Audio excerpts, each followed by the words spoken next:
Tsaka natin i-flash ngayon. Uy! Dapat walang hangin. Welcome back mga katabalo. Mabilis ang life hack lang tayo ngayon. Ayun o, kapag ginamitan natin kasi ito, hindi sakto, may sumisingaw. So ang hirap. Ngayon, gagamitan natin ito, ayun o, plastic film. Yan, plastic cling ba tawag dito? Yan. Napanood ko lang din ito pero subukan natin kung kakana, di ba? Yan, ganyan rin daw Ayun o. Tapos ganyan. Punitin natin ngayon. Tapos dito ulit. Tingnan natin kung talagang effective ito. Yan. Punit ulit. Coveran lang natin ng maayos. Yan. Para walang singaw.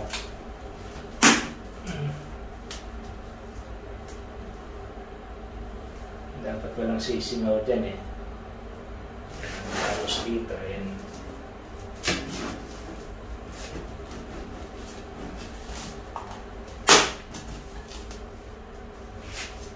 Ayun, no?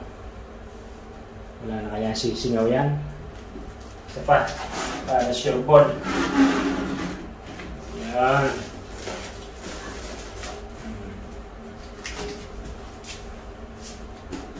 Dito sa gilid, mukhang alanganin Doblehin pa natin. Huwag natin siyang tipirin. Para minsan lang.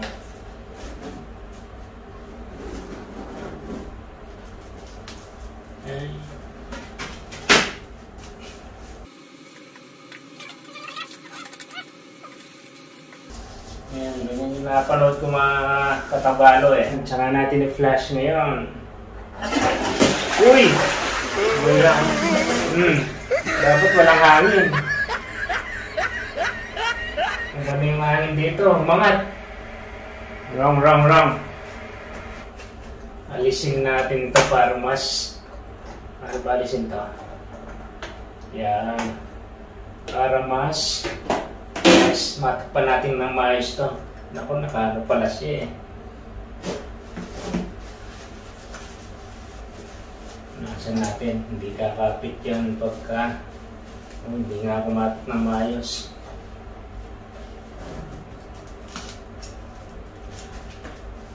Huwag na tayo pasisinawin.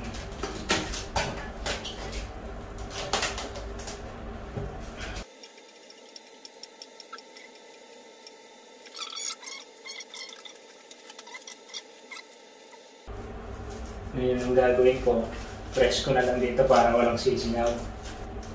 Isa pa. Press natin ngayon yung flash. May hangin. Bumabalik dito mga katabalo sa may lagayan ng tubig. So hindi pa rin siya effective mga katabalo. Dun sa pinaglalabasan ng tubig, bumabalik din. Diba? So kung talagang barado yun, hindi rin pala siya effective. So natutunan natin mga katabalo. Hindi pala siya ganun ka-effective to So, sige. Hanggang sa susunod mga katabalo.